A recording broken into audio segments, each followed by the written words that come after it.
That's where I long to be, with my three good companions, just my rifle, pony and me.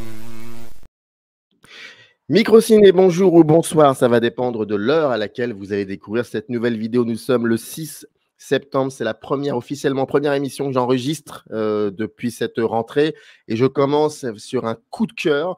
Je le dis, je disais à Sophie, pour une fois qu'un critique de cinéma dit des choses gentilles, il faut en profiter, donc je vais en profiter, je vais dire des choses gentilles. Mais en fait, il y a quelques semaines de cela, je découvre un film, un court-métrage réalisé par Emmanuel Gomez de Arrojo, qui est là, juste en bas. Le court-métrage a été scénarisé par Bob H.B. Elkerat, qui était déjà venu sur Microciné pour nous parler de Rémi. Et je vois le film et je suis tombé vraiment amoureux de ce film qui s'appelle Planque ordinaire et qui est produit par Nicolas Dautrive et Sophie Martin Dautrive, qui est là pour la boîte de production Dunk. Et je crois que tout était lié pour que ce film soit fait et réussi. Il y a une projection de ce film, c'est demain, c'est le 7 septembre, c'est à Paris, au Max Linder. Je suis sûr qu'il y aura d'autres projections un peu partout. Et c'est dans le cadre d'une série de 4 courts-métrages qui ont la particularité d'être certainement très bons, mais aussi d'avoir été produits par Dunk. Il faut y aller, c'est l'entrée libre, c'est au Max Linder et c'est très important de soutenir le court-métrage. Et le film va être diffusé bientôt. On en saura un peu plus peut-être plus tard, on saura ça sur Ciné+ OCS. Est-ce que j'ai tout dit? Non, je voulais juste dire que Bob n'est pas là aujourd'hui pour des raisons d'ordre privé et je voulais quand même dédier cette émission, si vous me permettez, à la mémoire de Rachid Djeloul. Voilà, je referme cette parenthèse, je salue Bob, je me tais et je vous demande à tous les deux si vous allez bien. C'est la première question que je pose très souvent à mes invités. Est-ce que vous allez bien? Mais oui, très bien, cette rentrée. Très, très bien même. Ça va. Ça va, Manu? Ça va plutôt pas mal. Non, on est très content. On est très content de commencer la rentrée avec l'émission et avec cette projection Max Linder demain. Merci de nous accueillir. Mais c'est tout à fait logique. Déjà, je voudrais savoir, moi, c'est une question très basique, certes, non pas de quoi raconte le film, ça on va en parler juste après. Quelle est la genèse, on va en parler juste après. Mais moi, je voudrais savoir comment vous êtes rencontrés tous les quatre, parce qu'il y a aussi le second producteur. Comment s'est orchestrée cette rencontre? Je suis très curieux pour le coup. Vas-y, Sophie, je te laisse raconter. Alors, moi, j'ai rencontré Manu et Bob en 2000. On était en 2018. Ouais. Lors du tournage de La vie scolaire réalisé par Mehdi et Grand Corps. Et Manu était premier assistant et moi, je gérais en gros sur le plateau, j'assistais la chargée de figuration Tamara Kozo et je gérais sur le plateau tous les jeunes dans ce collège des Francs-Moisins. Et donc, j'ai eu la chance de bosser sur ce film et de rencontrer Manu et Bob à ce moment-là. Et avec Bob, on a eu des conversations, on est assez passionnés de tueurs en série. Ça paraît bizarre comme ça. Voilà, mais c'est vrai que moi, j'ai toujours eu une passion, une sorte de forme de fascination. Je suis hyper calée en tout ce qui est histoire de tueurs, hein, pardon, mais voilà. Et je trouve qu'un d'un point de vue même fictionnel, il y a des choses qui sont complètement dingues, puisque c'est tellement plus fort que la fiction, ce qui se passe en réalité. Et un jour, il me contacte en me disant, il savait que j'avais une boîte de prod, donc la 4e personne qui n'est pas là, c'est Nicolas Dautrive. Et c'est très pratique pour communiquer avec lui, vu que c'est mon mari. C'est facile. Donc, je lui ai parlé de ce projet. Et on a lu une première version et il m'a dit, je te dis pas tout de suite qui sera le réal, parce que tu le connais. Mais mon instinct me disait, je sais pas pourquoi, je sens que ça va être Manu, qui est un grand premier assistant réalisateur, qui est un très grand premier. Et quand j'ai su que c'était Manu à la réal et à la coécriture avec Bob, je me suis dit, allez, ça vaut le coup que je le fasse découvrir à Nicolas et ensuite à Margot Brun, qui est notre 3e associée. Voilà. Et alors, moi, je raconte ma rencontre avec Sophie et avec Bob. Effectivement, c'est sur La vie scolaire. Sophie, elle dégage une joie de vivre, un enthousiasme. Enfin, c'est un plaisir de travailler avec elle. Et à l'époque, je pense que je sais pas si tu commençais à monter ta boîte. Je sais pas. Ouais, ça faisait pas longtemps, hein, ça faisait, ça faisait 2 ans. On avait déjà fait peut-être 4 courts-métrages. On était au moment où on était en train de basculer dans une vraie envie de développer, beaucoup plus d'auteurs et de se professionnaliser vraiment, d'engager quelqu'un à temps plein, et cetera, effectivement.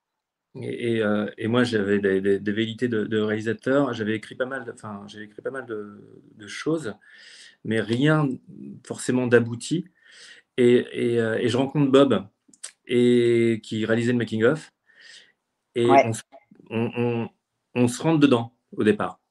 Parce que making-of, qui dit making-of, dit interview des comédiens, des réalisateurs, des techniciens pendant le tournage. C'est plus c'est quelque chose qui va plus m'embêter en tant que premier assistant et au bon déroulement du tournage qu'autre chose. Et on s'est un peu cherché avec Bob, gentiment. Hein. Et puis, on a commencé un peu à discuter et cinéma. Et je me suis aperçu que lui et moi, on avait de grosses références communes de films des années 70, 80, films américains, de films asiatiques. Et puis, on s'est revu plusieurs fois. Et je lui ai dit, écoute, tu veux pas m'écrire un court-métrage? J'ai besoin de que quelqu'un m'écrive un court-métrage. Et il me dit, OK. Et donc, il me dit, tu vas voir, ça va être une surprise. Et il m'écrit une première version de Fait d'hiver qui va devenir Planque ordinaire. Je lis, et je dis, on tient un truc. On a une histoire, parce que c'était basé sur plus ou moins des faits réels. Je lui dis, écoute, on va prendre le scénario, on l'a fait lire, on l'a un peu remanié, on l'a fait lire ensuite à Sophie et à Nicolas. C'était les premiers à qui on envoyait, pardon. C'est les premiers à qui on envoyait et ils ont le coup de cœur. On s'est dit, bah, c'est génial. et après, on a travaillé ensemble pour resserrer l'intrigue, qu'elle se passe vraiment dans un espace-temps court et dans un même lieu. Voilà. Et on est arrivé à un bon scénar, je pense, grâce à tout le monde. Et puis, on a lancé la production et de trouver un peu les sous qui allaient nous aider un peu à faire ce court-métrage. On savait que ça allait être dur. Hein. Ouais, pardon, excuse-moi Sophie, je t'en prie. Non, vas-y, je t'en prie. Je disais, on savait quand j'ai proposé ce scénario à Nico, on savait quand même que ça allait être dur parce que même si dans le court-métrage, il y a beaucoup de liberté, plein de choses qui sont possibles, un court-métrage, malgré tout, il faut quand même financer. Pour réussir à payer un minimum les gens et ce genre de film, on s'est dit ça va être compliqué de le monter et heureusement qu'il y a une chaîne par exemple comme OCS qui prend vraiment des risques. Ils préachètent que 15 courts-métrages par an, donc on savait que les chances elles étaient faibles, mais pour le coup à l'époque Laurence de Bourbon qui travaillait, elle aussi avait vraiment eu un coup de cœur sur ce scénar et a accepté de nous suivre malgré une certaine forme de violence, de réalisme et de gratuité dans ce court-métrage. L'idée du lieu unique, je la note parce qu'on y reviendra plus tard quand on parlera au niveau de la mise en scène. Mais en fait, pour aller très vite, Planque ordinaire, si je devais raconter en tout cas un bon début de ce film, c'est dans un quartier quelque chose en périphérique peut-être de Paris, et puis ça se passe dans autrefois on appelait ça un J9, mais en tout cas on sent que c'est des gens de la BAC, ça discute de choses et d'autres, du réel quoi. Puis d'à côté en montage parlant on voit des jeunes et puis on comprend que ces gars de la BAC, enfin deux garçons et une fille, ils veulent choper un dealer. Puis on voit ce dealer arriver et puis plus on avance dans le film, on s'aperçoit qu'en fait c'est peut-être pas un dealer, c'est peut-être autre chose. Et puis là je me tais. Et puis, quand on commence à suivre tous ces personnages-là, la première question c'est pas une question certainement, mais ce que j'en ai retenu quand j'ai fini le film et qui m'avait vraiment, vraiment bluffé, c'est pas tant soit l'idée du spoilage ou de quelque chose comme ça, c'est surtout l'idée que ça parle, mais admirablement bien, de ce qui est souvent médiatisé et qui est juste inutile, mais trop médiatisé, alors que le problème, c'est la face cachée de l'iceberg. Et vous montrez la face cachée de l'iceberg. C'est-à-dire que c'est un véritable polar un véritable thriller, mais comme tout film de cinéma qui se respecte, il y a aussi quelque chose qui dit de la société, et là, ça dit quelque chose d'assez fort. C'est cette face cachée de l'iceberg. Et je voulais savoir, est-ce que c'est aussi ça, peut-être, qui vous a tous donné l'envie d'y aller, de le faire, ce film? Moi, j'adore ça. J'adore raconter des histoires dans les histoires. Donc, et tout ça, alors c'est un défi, c'était un vrai défi, hein, de raconter tout ça en 15 minutes et que ça fonctionne. Parce que pour se planter, il n'y a rien de mieux. Donc, c'était pas évident au départ. Donc, il fallait construire, il fallait que chaque personnage soit construit et qu'on puisse réaliser le film et que tout s'imbrique et que ça fonctionne à la fin et qu'on se dise waouh, enfin, j'extrapole, mais qu'on se prenne une claque. Et c'était l'ambition, en tout cas mon ambition, et puis avec Bob. Et on s'était dit deux choses avec Bob, c'était de faire fonctionner ce dispositif. Et puis j'avais promis à Bob, je lui dis écoute Bob, on va faire du cinéma. Mais ouais, mais viens, on va se faire un court-métrage, mais on va faire du cinéma. Et c'est très prétentieux, hein, mais j'avais 15 minutes, enfin, ou 14 même, 14, et 14 minutes pour faire du cinéma et pour que cette histoire fonctionne. Et c'est pas un huis clos avec deux personnages, hein. Ça, voilà. Et on a eu le soutien de nos producteurs, c'était cool. On a eu plein de soutien. À chaque fois qu'on proposait le court-métrage, à nos équipes, aux gens qui ont travaillé avec nous, c'était oui, oui, oui. On est allé voir la ville de Meudon, on peut les citer. On est allé voir la ville de Meudon, la culture, et ils nous ont dit ouais, ok, on vous accompagne. Et c'était pas évident parce que c'est un film de genre, donc au niveau des financements, enfin au niveau, je vais pas raconter ce qui se passe, mais on hésite parce qu'on raconte un truc un peu dur, et les gens vont pas forcément miser. En tout cas, les collectivités ne vont pas donner des sous, mais en tout cas, ils nous ont soutenus. Voilà. C'est vrai que les collectivités locales, on avait des très bons retours de lecteurs, mais pardon, c'est vrai que tout est connecté. Je vais raccrocher. Voilà. On avait des lecteurs qui, quand on avait des retours, nous disaient que effectivement, ça plaisait, qu'ils étaient à fond dans la lecture, mais que une ville ou une région n'avait pas forcément envie d'être associée à ce qui se passe dans le film, sans spoiler le film en fait. Je ne sais pas si tu vois ce que je veux dire. Oui, carrément. Et donc ça, on le savait, hein, que ça allait être un peu compliqué, mais la ville de Meudon a été d'un énorme soutien, hein, énorme soutien. Mais c'est ta ville, Manu. Mais c'est ça qui est assez intéressant, c'est que lorsqu'on finit le film, et pardonnez-moi d'être dans le cliché, mais c'est en même temps le cliché, c'est en fait la conclusion de choses qui sont bel et bien réelles, mais qui sont vues autrement. Mais ça part d'agir d'une réalité. Quand on voit ce film et le fait de sa géographie, de ce que ça dit, de ses personnages, je pense que même certains ou certaines qui le verront se diront, mais c'est pas possible, ça peut pas être ça le film. Ça peut pas se terminer sur ça. Ça peut pas raconter en finalement que ça, ce film. Et toi, Sophie, qui me disait au début être très sensible à la figure du serial killer, donc j'imagine des livres, des films, des choses, même des peintures aussi. Est-ce que, et c'est Godard qui disait pour faire un film, il faut être deux, le cinéaste et le producteur ou la productrice. Et là, je parle à la production, mais pas qu'économiquement parlant, parce que la production, c'est aussi regarder ce que c'est qu'un film et ce que c'est qu'un plan.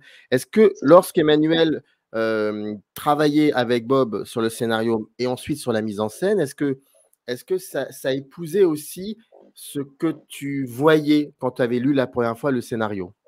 Ouais, complètement. Surtout qu'ils ont été plutôt… Alors, pour parler vite fait de la prod, c'est trouver de l'argent, mais la prod, c'est avant tout du développement de scénario. Alors là, pour le coup, nous, on passe nos journées à lire des scénars et à développer des auteurs. La thune, ça vient qu'après, en fait. Parce que tant que ton scénar, il n'est pas bon, nous, on va pas…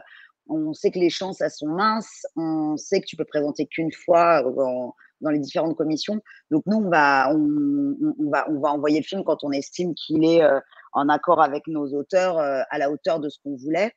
Ils avaient une belle capacité de réécriture, Manu et Bob, donc ça s'est plutôt bien passé. Mais j'ai même trouvé mieux le résultat final que le scénario, pour le coup. Parce qu'il y avait une difficulté d'être en temps réel et dans un laps de temps si court, qu'on s'attache au personnage et qu'il y ait cette montée comme ça. Et je félicite aussi la monteuse Soline Groulier qui a fait un travail de dingue. Je voulais que ça soit comme ça, mais pour moi, c'est encore mieux que avec les moyens qu'on avait, le peu de temps qu'on avait. Enfin, je trouve que c'était mieux que ce que je pensais. Mais ce qui a été génial sur cette aventure, c'est que tu sais, comme je suis premier assistant, j'ai l'habitude des tournages, des gros tournages, des petits tournages. Et je voulais en tout cas que tout soit professionnalisé et de mettre toutes les chances de notre côté, même si on tournait en très peu. C'était très court le tournage. Et tu vois, par exemple, pour la BAC, je suis allé voir des policiers, je suis allé voir un formateur.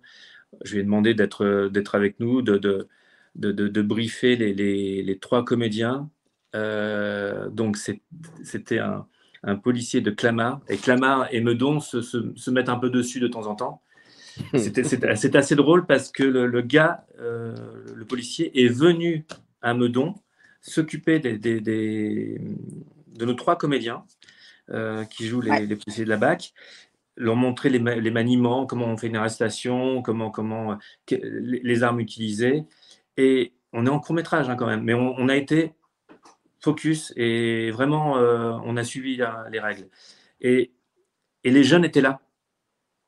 Et les jeunes qui ont de temps en temps affaire à ces policiers. Et on a mélangé tout le monde.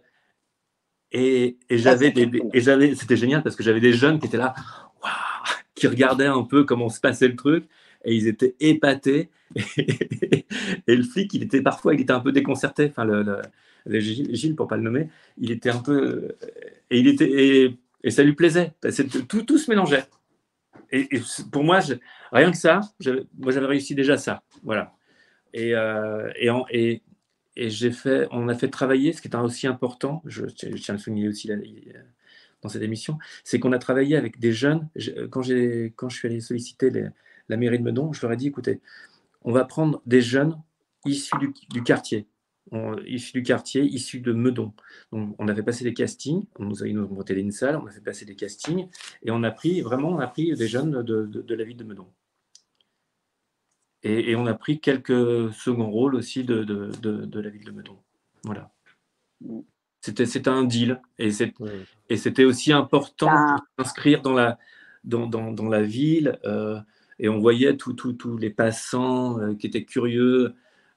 Tout s'est super bien passé. On a eu tout. Rien que pour te dire, le véhicule que tu dis, le J9, là, c'est un trafic que j'ai trouvé dans la rue. J'ai dit waouh, il est super ce trafic, il date des années 80. Et il y a un gars qui se gare à côté. Je dis mais vous savez à qui il appartient? Oui, il appartient à un tel. Vous pouvez lui dire que ça m'intéresse, on va tourner un court-métrage. Il dit ok, mais il est au Portugal, il revient dans 2 semaines. Je dis c'est un peu raté, c'était dans 1 semaine notre tournage. Il me dit mais attendez, je vais lui demander. Le gars m'a rappelé, il m'a dit écoutez, on va vous donner les clés, on va vous laisser le camion pendant 4 jours. Ouais, trop cool. Hein. Et franchement, ils nous ont donné les clés du camion. Ouais. 4 jours. Et j'ai rappelé le gars en lui disant c'est bon, on a terminé et on vous redonne les clés. C'est pas souvent qu'il y a des histoires comme ça qui arrivent. Et il y a eu plein de choses comme ça. Voilà. Ça, c'est la beauté du court-métrage quand même, parce que comme on a souvent des moyens qui sont un peu plus légers et qu'on demande souvent aux collectivités locales, c'est vrai que quand on arrive à engager en plus des jeunes qui ont été rémunérés pour leur travail, en plus pour certains c'était leur premier contrat, leur premier cachet, même leur premier salaire de toute leur vie, c'est valorisant en fait pour eux. C'était valorisant qu'on tourne ça dans leur quartier, parce que c'est pas un film qui donne une mauvaise image de la jeunesse non plus, donc c'était important que ce soit un échange dans les 2 sens. Puis on va projeter le film là-bas, Manu, où on est censé rencontrer des jeunes collégiens pour faire une masterclass. Ouais, on est censé faire une masterclass suivie d'une projection du film. Une projection là-bas. Et d'un pot à la fin, voilà, histoire de discuter avec eux aussi. Qu'est-ce que tu ne souhaitais pas faire lorsque tu as travaillé les plans de ton film? Ce que tu savais que tu ne voulais absolument pas faire? Dans la mise en scène, hein, j'entends bien, dans la mise en scène. Ah, je voulais qu'on soit ancré dans une réalité. Tu peux vite tomber dans des écueils de... je ne veux pas être méchant, mais tu vois, je voulais pas que ça fasse téléfilm. C'est un peu dur, mais je voulais vraiment qu'on soit...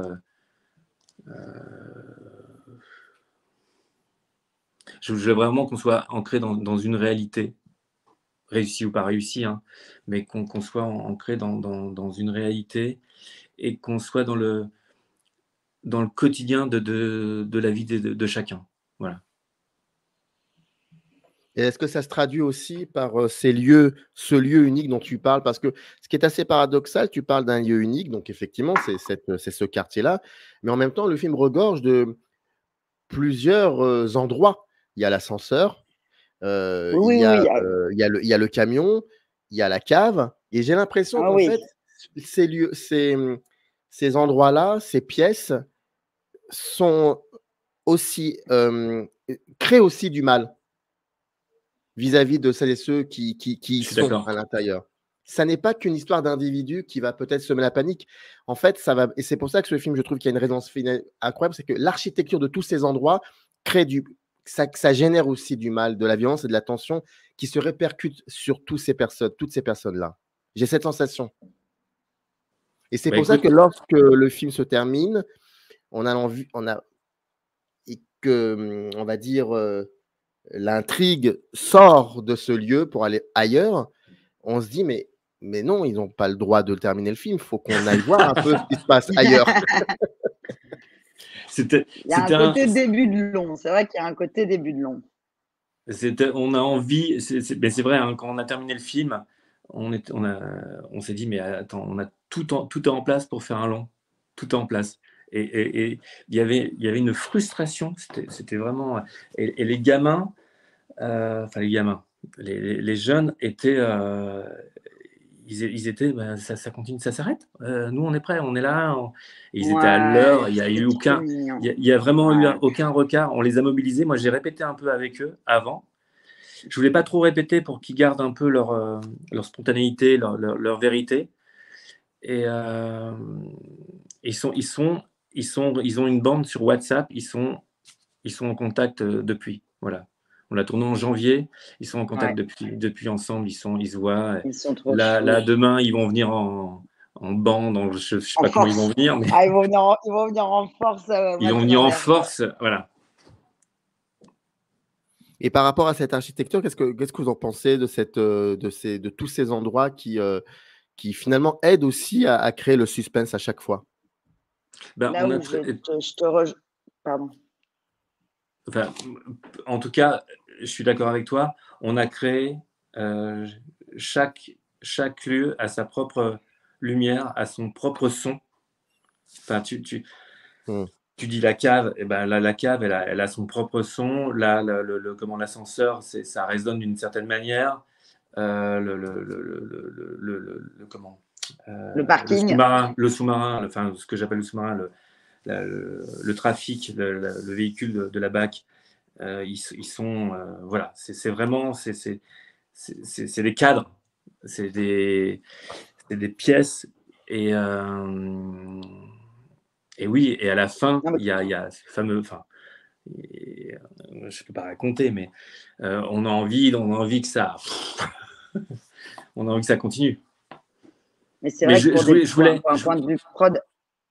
Ouais, pardon, vas-y, Sophie. Prod, on a réussi à trouver vraiment, quand on disait c'est dans un même lieu, je ne parle pas des arènes du film, c'est juste que ça a été dans un même lieu de tournage où on a réussi à avoir l'équipe au même endroit toute la semaine, on avait notre matos au même endroit, on n'a pas eu besoin de déplacer les choses, on a trouvé un hall d'immeuble avec un ascenseur, avec un parking en dessous. on a pu mettre le camion là. En fait, tout était à côté, ce qui est assez rare. Et ça a été plutôt, vu le peu de temps qu'on avait, d'un point de vue logistique, hyper intéressant pour nous, quoi. Mais chaque lieu, effectivement, avait n'ont pas non plus été choisis par hasard, comme ça. C'était quand même très réfléchi pour Manu, quoi. Et c'est marrant parce que pour en revenir à Bob, j'appréhendais que Bob vienne sur le plateau. Je lui ai pas dit, hein. Et mais il va l'entendre. On ne répétera pas, t'inquiète pas. Et Bob vient, c'était le deuxième jour ou troisième jour, je sais plus. Il vient et je lui explique un peu le dispositif, tout ça. Il me dit waouh.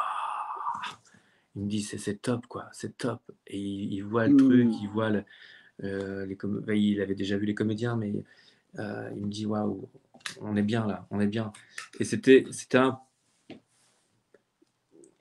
important pour moi de pas trahir tout ce qu'on avait mis en place. Parce que c'est facile, hein, de tout changer, tout ça, mais de rester dans cette ligne directrice, parce qu'on raconte une histoire qui est une injustice. Et ouais, de garder cette ligne directrice avec tout ce qu'on racontait, tout ce qu'on raconte. C'est important. Enfin, je trouve que c'est important. J'adore ça dans des films où tu regardes, tu visionnes un film et tu te dis, waouh, il y a plusieurs visions. Enfin, il y a plusieurs lectures du film. Ouais. Il y a la première. Ok, c'est un film d'action, mais il y a aussi, ça raconte ça, ça raconte ça. C'est important. Et voilà, et on a essayé de faire ça toute modestie, hein, en 14 minutes. Voilà. Et on a eu en plus la chance d'avoir un super casting qui est là, hyper crédible, enfin ça sent quand même le vrai, quoi. Pareil, on n'est pas là pour taper sur la tronche non plus que des filles. Enfin, c'est un petit peu plus c'est un peu moins manichéen que ça, je trouve. Et les acteurs ont tout donné et franchement, ils ont assuré autant les acteurs professionnels que les acteurs amateurs qui ont participé à ce projet. Et Sophie a été d'une grande aide parce que moi, je connais plein de comédiens, je voulais absolument passer un casting. Des rôles principaux, enfin en tout cas de tout le monde d'ailleurs. Mais on a passé un casting enfin, en tout cas des policiers, je peux pas, en tout cas des policiers, et pour qu'il y ait un trio qui fonctionne ensemble. Ça soit pas, on prend pas 3 personnes différentes, on les met ensemble. Non, vraiment, on a fait des castings, on les a fait venir, et ils ont joué les jeux en plus. Et t'es en court-métrage, les gars viennent passer le casting, ils reviennent, ils sont, j'ai trouvé ça assez classe, quoi. C'est très pro, voilà. Je rappelle que le film Planque Ordinaire fait partie d'une liste, une série comme ça de 4 courts-métrages produits par Dunk qui seront tous projetés demain, c'est-à-dire le samedi 7 septembre au Max Linder à partir de 10h. On a parlé de Planque Ordinaire, scénariste Bob H.B. Elkerat, réalisateur Emmanuel Gomez de Araujo et production Dunk Film, c'est-à-dire Nicolas Detrive et Sophie Martin Detrive. Dernière question, c'est pour la productrice. Quand Dunk a été pensé, a été créé, est-ce que c'est ce genre de film, avec ce genre de mise en scène que vous souhaitiez, qui était pour vous important et que vous souhaitiez mettre en avant? Alors, on a tout de suite commencé par des films sociétaux. Au début, on est parti sur des sujets aussi plutôt branchés adolescence. Et en fait, nous, ce qu'on veut faire chez Dunk, c'est qu'on veut faire des films déjà qu'on a envie de voir. On est assez éclectique malgré tout, mais on aime bien les films à fort potentiel émotionnel. Ça a l'air hyper cliché de dire ça, mais pour le coup, c'est vrai. Que ce soit dans une émotion dramatique, parce que voilà, tu vas suivre le parcours d'un adolescent qui vit, ou d'une mère seule, etc., dans lequel on essaie de toucher un peu la corde sensible aussi, soit dans des films plus cash, plus trash, ce qui est le cas aussi d'un autre film qu'on va vous présenter à la projo qui s'appelle Duplicata d'Adrien Lhomme-Dieu, engagé en fait et très cash, voire limite un peu gênant. Mais bon, nous, ça fait partie du cinéma qu'on aime bien aussi. Après, honnêtement, on se laisse emporter par des scénarios, donc j'ai quand même envie de dire qu'on a évolué là-dessus parce qu'on se rend compte que nos auteurs nous apportent beaucoup dans notre propre réflexion du monde, en fait. Et puis, un regard, un point de vue, une envie de travailler avec des gens aussi, humainement, quoi. J'ai l'impression qu'on a évolué. Si on regarde on en a fait 14 des films, donc on voit l'évolution quand même. On prend plus de risques aussi et on apprend à mieux financer aussi. Vous savez que chez Microciné, les courts-métrages, enfin, en tout cas, c'est quelque chose de très, très important. Donc, je vous invite fortement, si vous êtes à Paris, en tout cas, ou dans la région, de vous rendre au Max Linder. En plus, c'est une salle de cinéma mythique. À partir de 10h, c'est demain, 4 courts-métrages, dont Planque ordinaire. Et le réalisateur et la productrice étaient là pour venir, pour nous en parler. Merci en tout cas à toi, Sophie, Emmanuel. Merci aussi à Bob, qui a été l'intermédiaire de tout ça. Oui. Et puis, bon courage pour la suite. Merci beaucoup. Merci, Samir. Merci. Générique. In the canyon, that's where I long to be with my 3 good companions.